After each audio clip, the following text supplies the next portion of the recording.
ओम नमः शिवाय। जय जगन्नाथ। ए मंदिरटी बहु पुरातन मंदिर। मोगल शासन समय ए मंदिरटी तैयारी होइतिला। विगत 567 वर्षर मंदिर। ये वर्तमान भग्नाविशेष अवस्थित। ए मंदिर रे बहु जीवजंतु मध्य रहउचंती। एठी पूजा करी बाकू आसिया पाई मध्य बहु डर लागुची। देखंतु मंदिर चतुर्पार्श्व मु देखौची कि भली अवस्था रे मंदिरटी एबे अछि। चतुर्पार्श्व रे मंदिर अवस्था टी केमिति आपण माने निजे अनुभव करंतु। एथि प्रति सरकार को पाखको प्रस्ताव मध्य दिया जाइछि।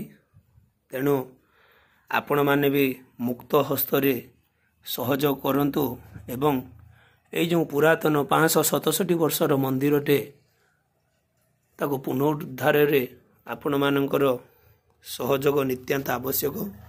तेणु आपण माने सहयोग कले ए मंदिरटी नूतन भाव रे हेई परिबो। मरामती होबा पई कोनोसी प्रकार सुजोग ही ए मंदिर रे नाही। देखंतु गर्भ मंदिरटी केमिति भांगी रुजी जाइछि। वर्तमान आमे नाट मंदिर को जाउछु। नाट मंदिर व्यवस्था आपण माने निजे अनुभव करि पारुथबे। देखंतु ए जो मंदिरटी तैयारी हेछि सेतेले समय रे सीमेंट रे व्यवहार होउनथिला। तेणु ए सब झुणा अठा चूनो द्वारा मंदिरटे सेतेले तैयारी हेछि। केते सरू सरू इटा भी हेछि। देखंतु इटा साइज 1.5 इंच रु 2 इंच भितर एवं लंब 5 इंच भितर हबो।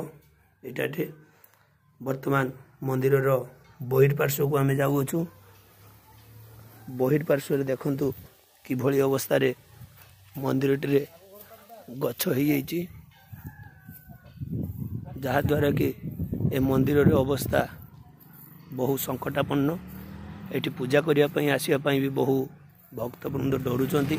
कारण कौ मुहूर्त रे मंदिरटे गली पड़िबो ताहा भरोसा नहीं। चतुर्पार्श्व रे गछ आवृत्ति हो जाइछि एवं मंदिरटे सबुज हो जाइछि।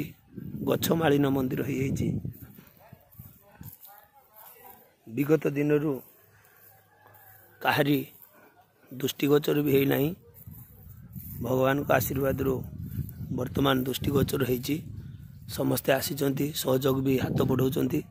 तेणु जो माने मोर ए वीडियोटी को देखुथबे आपण माने निश्चित मात्रा रे मुक्त हस्त रे सहयोग करंतु एवं ए मंदिरटी को नूतन करिया पई हमको मुक्त हस्त रे दान करंतु एवं आपण को सहयोग आमर एकांत काम्य।